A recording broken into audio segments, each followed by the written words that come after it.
Warning, full spoilers for the episode below. Despite being heavy on setup and containing one too many tasteless Mineta jokes, Gear Up for Final Exams remains engaging throughout by shining the spotlight on a few underrepresented characters while providing a deeper look into academic life at U.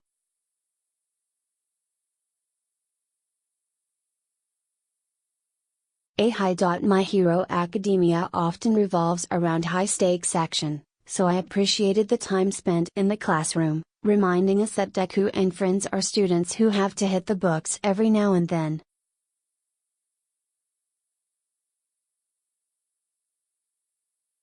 The visual designation of how each student performed on the midterms was a nice touch, providing additional insight into the mental aptitude of each student.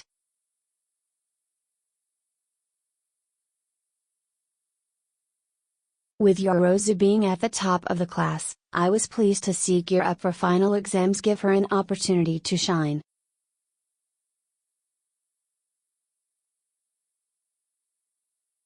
Her enthusiasm to help her struggling classmates study for the final written exam was so endearing, and the trip to her house did an excellent job at conveying how different a life she leads than the rest of her peers.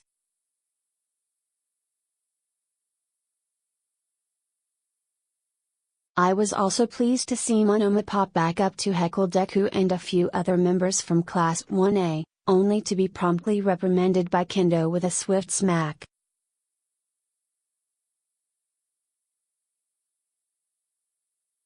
The students from Class 1B don't appear all that often in My Hero Academia, so this served as a great reminder that there are other students at the school, many of whom are fighting to break free from the shadow of Class 1A.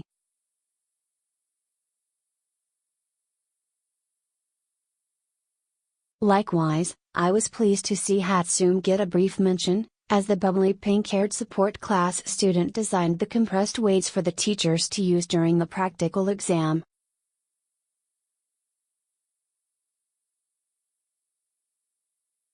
Thanks to a quick montage, the 3 days of written exams were covered briskly, allowing the entire second half of the episode to be dedicated to the far more fascinating practical portion of the final exam.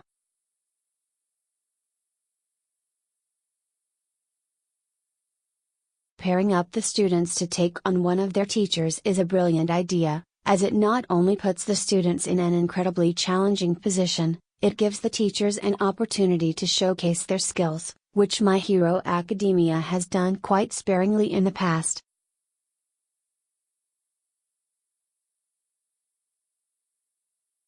Aizawa's rationale for the team pairings was also clever and insightful, highlighting Todoroki's reliance on brute force and Yaoyorozu's inability to make quick decisions as for why the two are going up against him and his Quirk-erasing ability.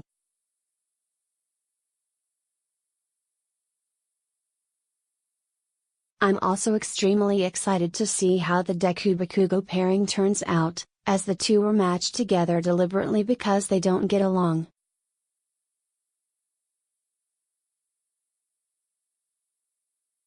On top of that, they're up against All Might, which, given Deku's struggle to break free from the reliance on his mentor, could prove to be especially challenging, and open the door to some profound character development.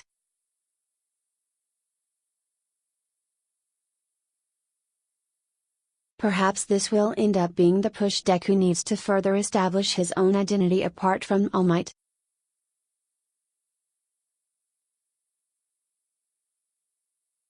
While it wasn't the most thrilling of My Hero Academia's fights, Sato and Kirishima's battle against Mineta did a solid job of conveying the incredible power of the U.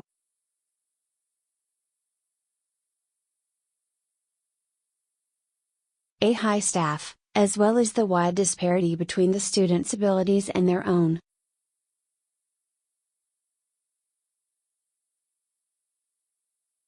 We're left on quite the cliffhanger as Asui and Tokoyami begin their practical exam, and with so many other interesting pairings, I can't wait to see how each plays out, that is, except for Mineta and Sero's battle against Midnight.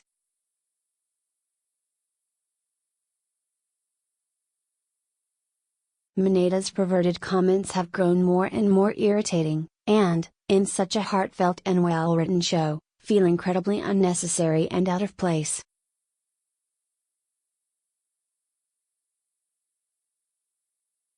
While I hope their showdown won't be filled with sex jokes, I'm not getting my hopes up.